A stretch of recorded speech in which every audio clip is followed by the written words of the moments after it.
All right. Hello, everyone, and welcome to another edition of our newsletter. Today, I am very proud to have Kristian Dobrev, who is the CPO or the Chief Partnerships Officer at my university, the FBA, the Football Business Academy.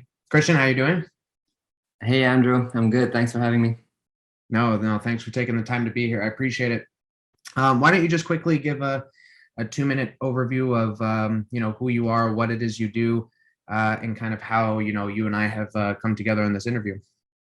Definitely, yeah. So as you said, I'm Chief Partnerships Officer at the FBA. I'm also one of the co-founders. So I've had the fortune of getting a great team along the way to build out this project, which at the end of the day was set up to professionalize or accelerate the professionalization of the football industry. And so yeah, we basically have a 1-year master program, the one that you're about to finish in a couple of days.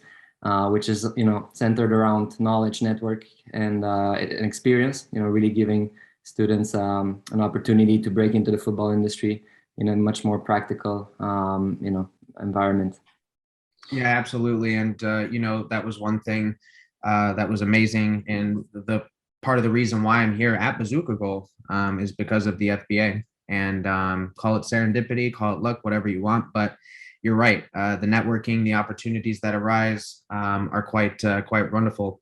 Speaking of like opportunities, what are the opportunities with the FBA when it comes to small-sided football?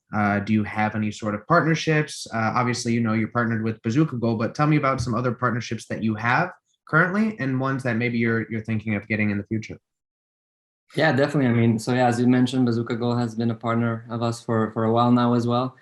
We also have a partnership with the World Freestyle Football Association. And then, of course, with a whole range of football clubs, agencies, NGOs, brands, you name it. And really what we thought about, looking at the football industry in general is just kind of like, make sure that we don't leave anyone out, because we wanted to make sure that the football industry, would understand a bit better, like, who does what and who is who.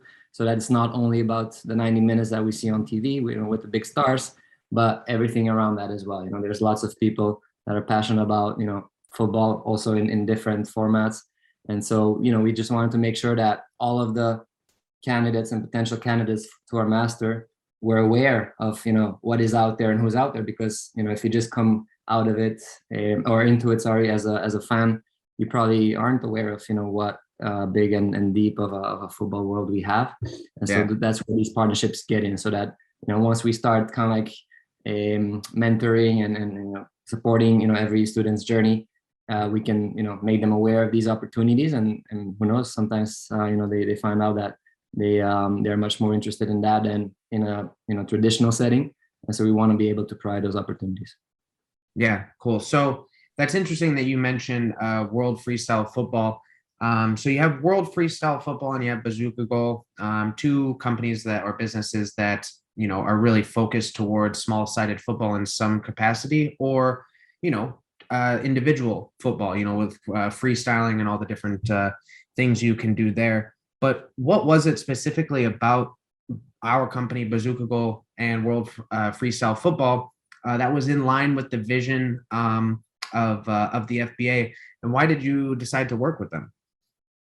I think it's in large respects regarding the mindset of innovation. We see ourselves also as an innovator in this space. With the program that we have, it's quite unique, as you know. And so the likes of the WFFA and Bazooka Goal, they're also innovators in their own spaces. And so I think there's like a very a natural alignment of kind of like values and mindsets, which I think are very powerful. And so, whenever we work together, I think that makes the whole process easier, right? So that's why we decided to partner with both you and the freestyle guys. And we've had several interns now across both organizations. They've always had a great learning experience out of it. And the people running these businesses, obviously your boss, Anders, and then Downwood on the other side, which, by the way, is the one who had introduced us to Anders, having talked to him about the experience that he had with us. That's kind of how it all came about. Yeah, and for those of you listening, Dan Woods was obviously the the guest we had on 2 weeks ago.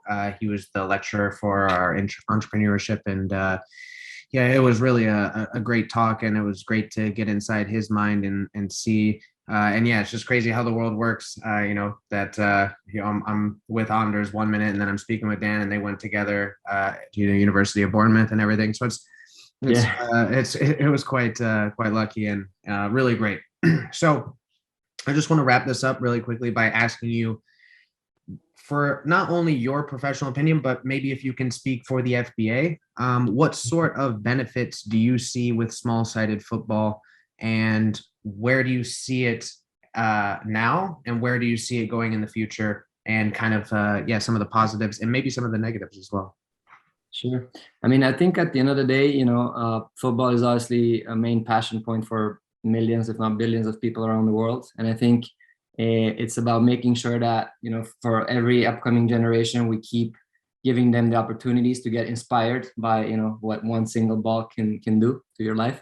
And so I think, small-sided football is, very kind of like powerful setup in which, we can reach out to even more kids, because at the end of the day, you need less space or less people or less whatever.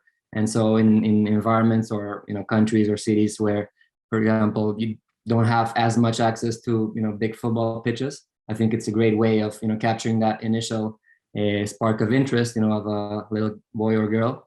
And then, by giving them that opportunity, they'll start learning a bit more about, what football is. And I think that kind of like is one of the main purposes. And of course, for the football clubs themselves as well, they have obviously their academies, but, they often use small-sided football as well to look at, improving technical skills of younger players as well, which obviously is important.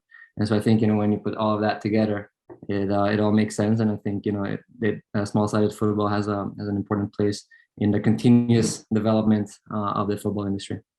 Yeah, absolutely. And correct me if I'm wrong here, but like you said, with football clubs, small-sided footballs doesn't just have benefits for children. I mean, adults, and you see in Barcelona training, Atletico Madrid, Chelsea, Bayern Munich, a lot of these clubs are clubs that we supply to. So you can see that it has lots of benefits for adults and professionals, as well as children and amateurs. So Kristian, thank you so much. Quick chat today, but next time we'll speak longer. I appreciate you taking the time, and I will see you around Sevilla. Yeah, my pleasure. This was fun. It was. All the best. Thank you very much.